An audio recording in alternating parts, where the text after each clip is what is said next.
Islamic forum of African অর্থায়নে বাংলাদেশ জামায়াতে ইসলামী কবিরহাট উপজেলার সার্বিক ব্যবস্থাপনায় বন্যা ক্ষতিগ্রস্তদের জন্য পুনর্বাসন কর্মসূচির অংশ হিসেবে গৃহ নির্মাণ সামগ্রী বিতরণ করা হয়েছে।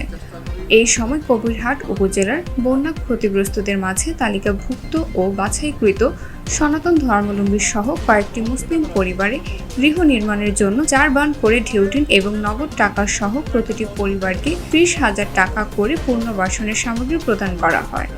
বুধবার রাতে কবিরহাট উপজেলার কবিরহাট বাজারে একটি বিদ্যালয়ের হল রুমে উপজেলা নায়েবে আমির মাওলানা এনায়েত উল্লাহর সভাপতিত্বে ও উপজেলা সেক্রেটারি মোহাম্মদ ইয়াসিনের পরিচালনায় এতে প্রধান অতিথি হিসেবে উপস্থিত ছিলেন কোম্পানীগঞ্জ উপজেলার জামায়াতে আমির বেলায়েত হোসেন। এতে প্রধান বক্তা হিসেবে উপস্থিত ছিলেন ইসলামিক ফোরাম অফ আফ্রিকার সভাপতি মোশাররফ হোসেন, ফোরামের সমাজ কল্যাণ সম্পাদক শামসুল হক, ফোরামের সোয়াজিল্যান্ড সভাপতি জাফর ইমাম রিয়াদ, ফোরামের নির্বাহী সদস্য আব্দুল মতিন।